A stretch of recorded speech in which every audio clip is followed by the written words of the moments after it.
As always, check with your DM first, but for this build, we are at least going to discuss variant channeling options.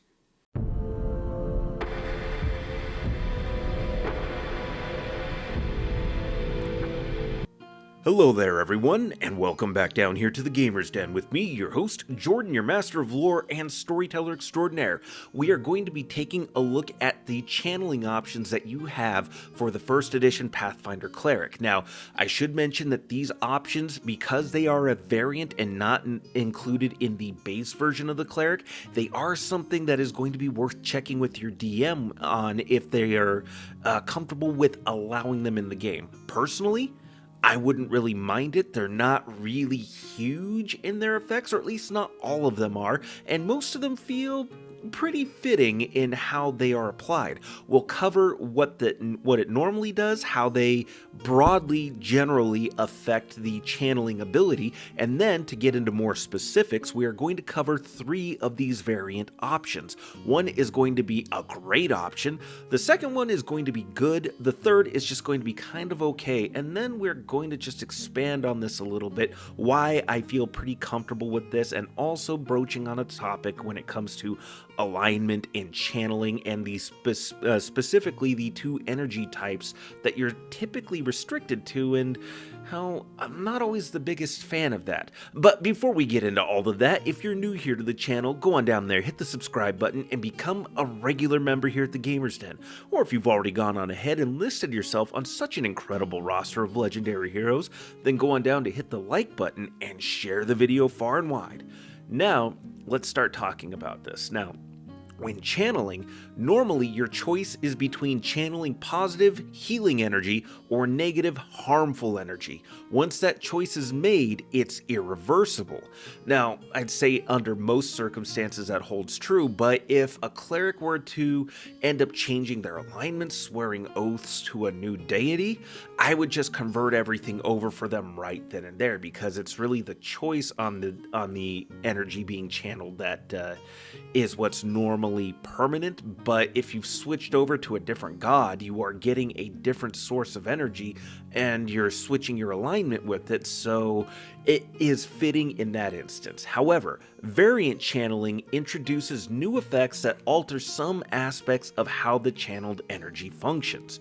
Usually you heal or harm for half as much, but with added effects that go on board with it. What effects depend on your deity and your domain choice, and if those particular domains fall underneath your deity's normal sphere of influence, their portfolio, with any bonuses either counting as sacred or profane, starting at a +1 and increasing by 1 every 5 levels of cleric. Of course, exceptions apply where stated otherwise.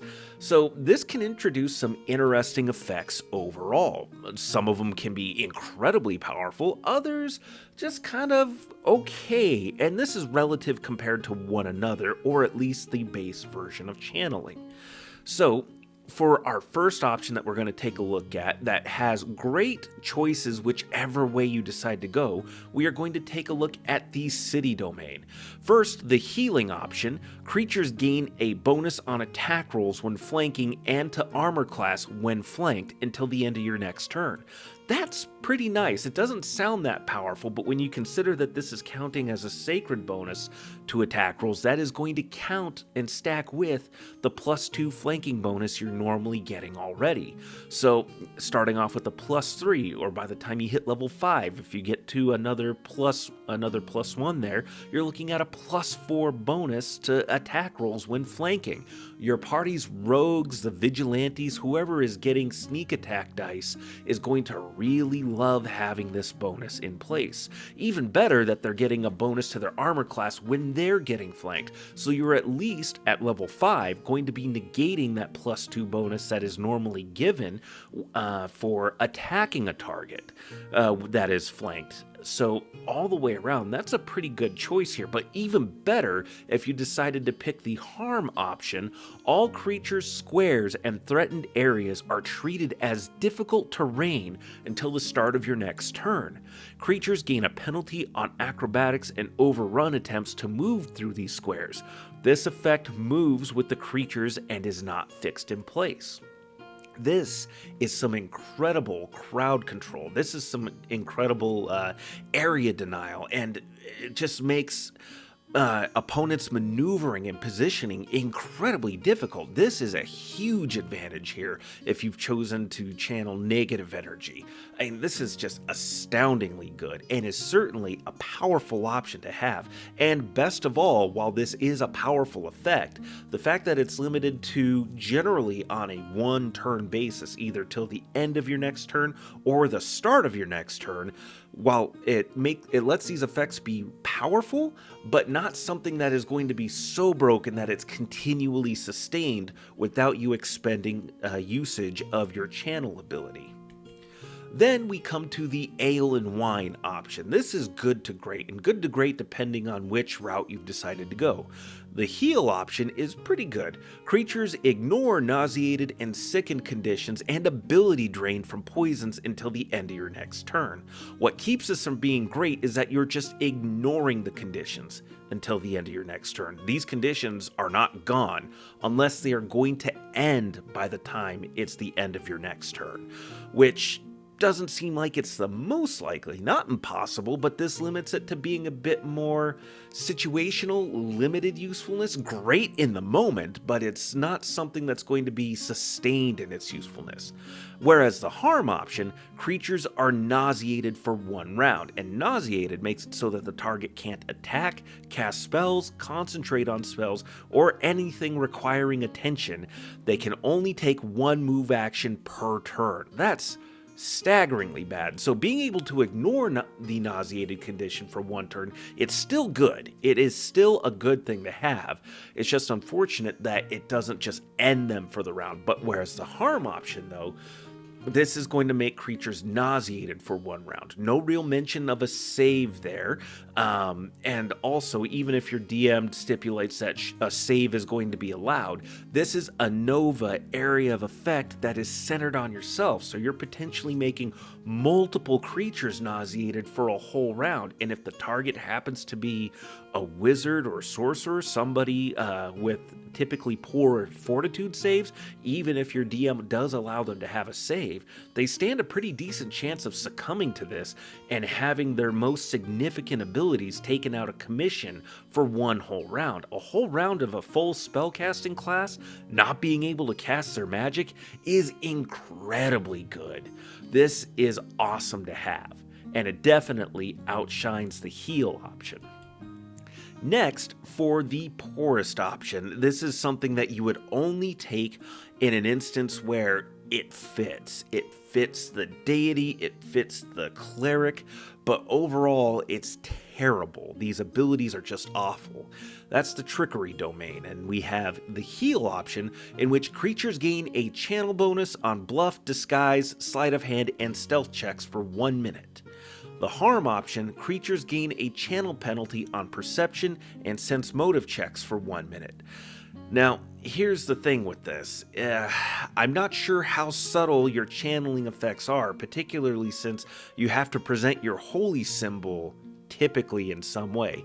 Now, being a DM myself and thinking, okay, this is a trickery domain, this is something related to a trickster god or a god that has some measure of deception in their description, maybe I would allow a cleric of this particular faith with this domain that selected this variant channeling that went with the harm route. I would say maybe they could get away with doing this a little bit more subtly, but overall, this just isn't great, because up from first level to level 4, at least till you hit level 5, this is a +1 bonus and a -1 penalty. By the time you hit level 5, it's a -2 penalty. I mean, sure, it doesn't hurt, but in comparison to the other choices that you have, you can see where this is pretty lackluster and disappointing.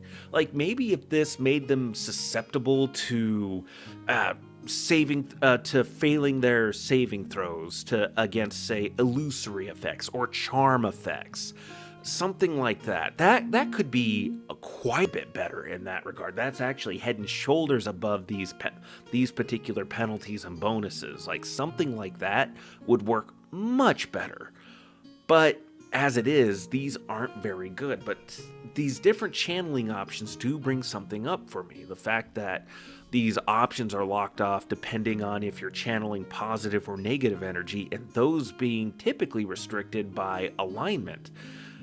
I just don't really like that overall, but then again, channeling is limited to healing living creatures harming the undead, or healing the undead and harming living creatures, and a nova area of effect, and that feels very limiting, especially with variant channeling options thrown up in the face of it.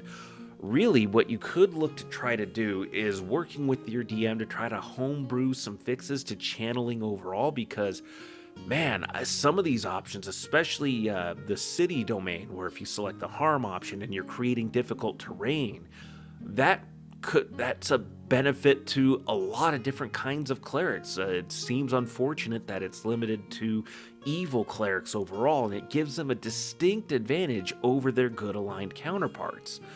But it's just one of those things where we touch upon the limits of being tied to the alignment system overall. I think it is useful in many instances and certainly can be used for some compelling storytelling and some interesting game effects and mechanics, but it definitely feels to me like this is an area where it falls short, and I wouldn't blame DMs. Hell, I might even recommend to some DMs that you consider loosening some of these restrictions, at least with some of these abilities.